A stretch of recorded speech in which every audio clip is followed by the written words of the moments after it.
the word of the Lord came to me. Son of man, there were two women, daughters of the same mother. They became prostitutes in Egypt, engaging in prostitution from their youth. In that land, their breasts were fondled and their virgin bosoms caressed.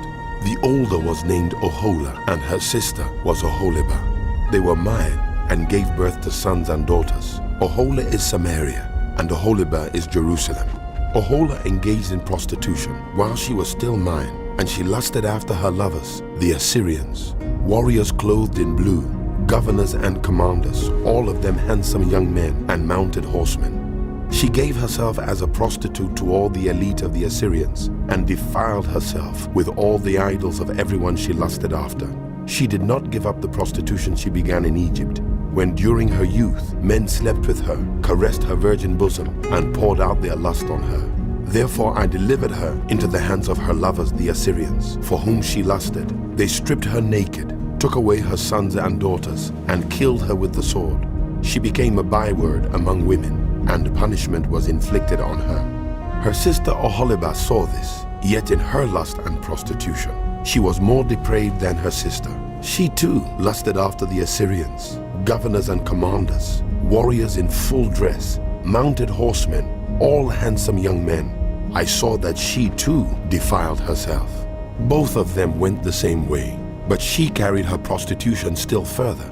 She saw men portrayed on a wall, figures of Chaldeans portrayed in red, with belts around their waists and flowing turbans on their heads. All of them looked like Babylonian chariot officers, natives of Chaldea. As soon as she saw them, she lusted after them and sent messengers to them in Chaldea.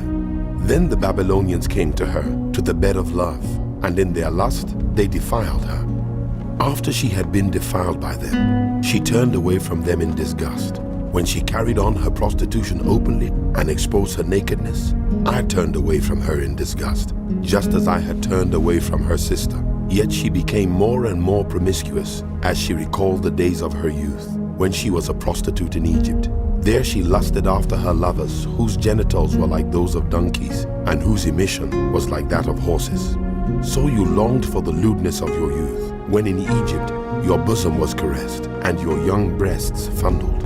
Therefore, Oholibah, this is what the Sovereign Lord says: I will stir up your lovers against you, those you turned away from in disgust, and I will bring them against you from every side, the Babylonians and all the Chaldeans, the men of Pekod and Shoah and Koah, and all the Assyrians with them, handsome young men, all of them governors and commanders, chariot officers and men of high rank, all mounted on horses.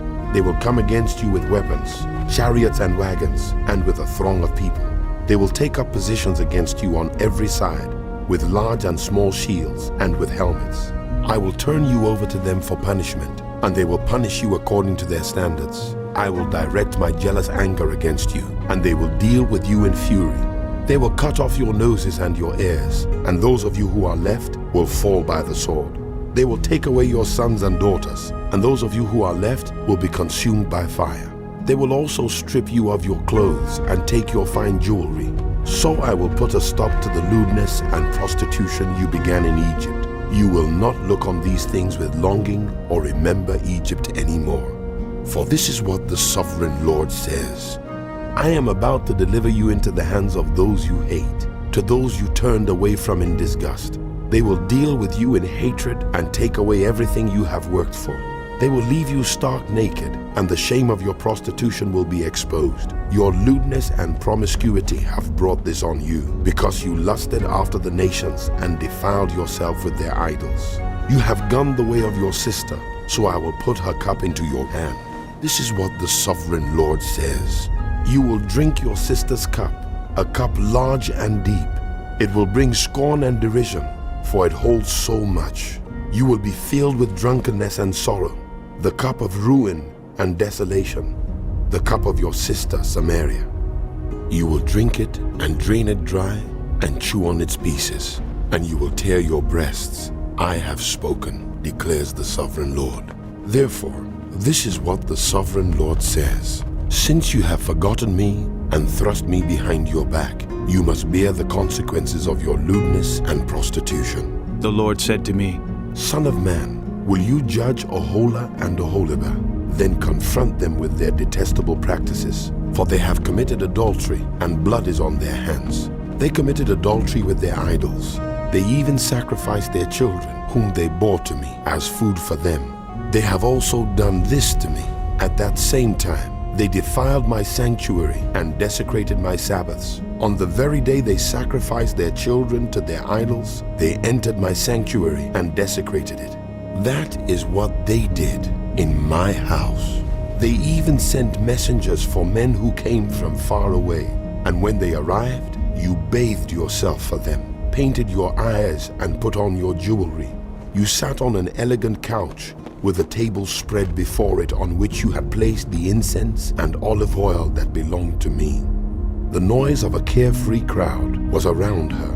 Drunkards were brought from the desert along with men from the rabble, and they put bracelets on the arms of the woman and her sister, and beautiful crowns on their heads. Then I said about the one worn out by adultery, now let them use her as a prostitute, for that is all she is. And they slept with her. As men sleep with a prostitute, so they slept with those lewd women, Oholah and Oholibah. But righteous judges will sentence them to the punishment of women who commit adultery and shed blood, because they are adulterous and blood is on their hands. This is what the sovereign Lord says. Bring a mob against them and give them over to terror and plunder. The mob will stone them and cut them down with their swords. They will kill their sons and daughters and burn down their houses. So I will put an end to lewdness in the land, that all women may take warning and not imitate you. You will suffer the penalty for your lewdness and bear the consequences of your sins of idolatry. Then you will know that I am the sovereign